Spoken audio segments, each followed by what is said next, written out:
What's the first thing you think of when you hear Myers-Briggs type indicator? Do you think about personality? Do you think about 16 different personality types? Maybe your mind goes to pseudoscience, pop psychology. Well, I'm here today to talk about what I think is going on within the MBTI. The MBTI offers 16 different types that people can fit into. Maybe you're an ESFP. Maybe you're an INTJ. I myself am an INFP. Okay, big whoop. Those are 4 letters. What does that mean?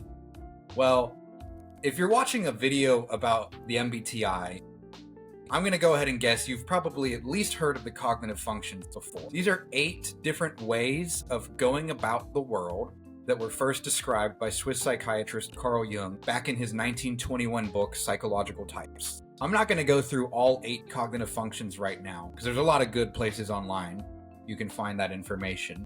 But what I will say is that each of the 16 Myers-Briggs types is composed of 4 different cognitive functions.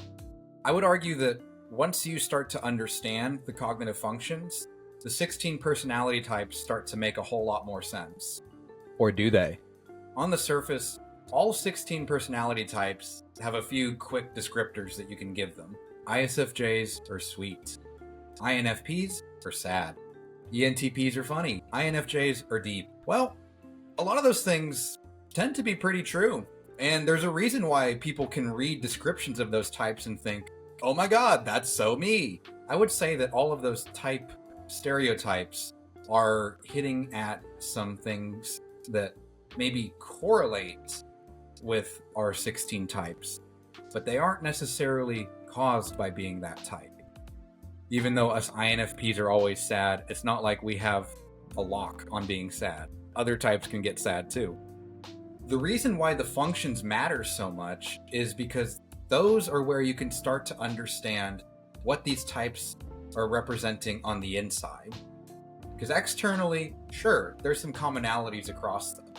There's a reason why ISFPs usually end up being artists. INFJs usually end up being prophets. ENTJs end up as executives.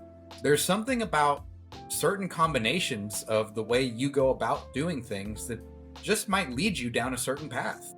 While I don't think there's anything as simple as just 16 types of people that have ever existed, maybe it is that simple. The old saying goes, there's nothing new under the sun.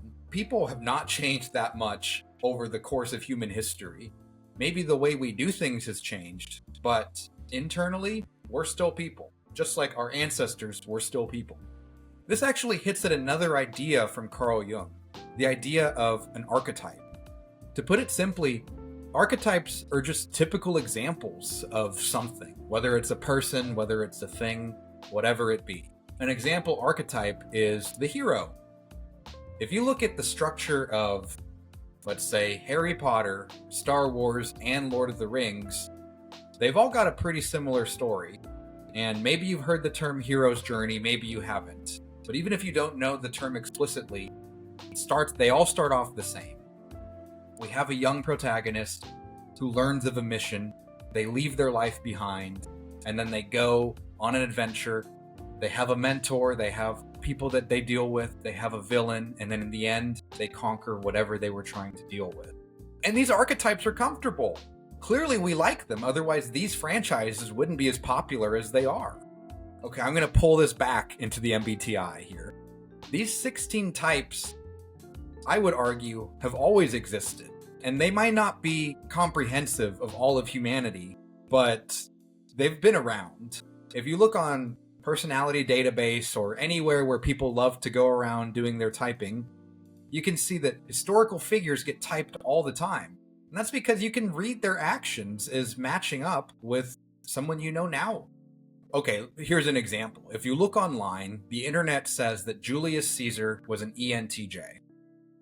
Now, was he really? I don't know. Nobody knows. But what you can say is that the things he did during his life kind of match up and mirror a lot of behaviors that you see in modern day ENTJs. Let's take a modern day ENTJ. I just started watching Suits on Netflix, and one of the 2 main characters, Harvey Specter, also gets tagged as an ENTJ. from a strictly behavioral, higher level explanation, both of these dudes are strategic, they're planners, and they know how to execute on things. The ENTJ type leads with their dominant extroverted thinking. They look at the world and they go about it deciding, how do I make things make sense based off of the data out here that I'm getting? Extroverted thinking is really good at getting things done. Both of them show secondary introverted intuition. This allows them to analyze patterns, see things ahead of time, and even create new opportunities and new ideas that their primary extroverted thinking then lets them execute on. Now, I don't know if these traits that I'm describing are necessarily what we should be considering personality. In fact, if you look at modern psychology, the most common way of breaking down personality is through the big 5 personality traits: conscientiousness, openness to experience, extroversion, neuroticism, and agreeableness. But here's the thing, these systems don't have to fight each other. They can work together, and they can even complement each other. When I think of dominant extroverted thinkers, those are typically pretty conscientious people. Whatever use you get out of understanding your type, it's going to be personal to you. If you're interested in the MBTI, look into the functions and see where they explain your own behavior. See where they don't explain your behavior. Just go through it. I challenge you to go through the functions and see what best explains you. If you've always thought of yourself as an ISFP, read what their functions are. Maybe it explains you, maybe it doesn't. Thanks for watching.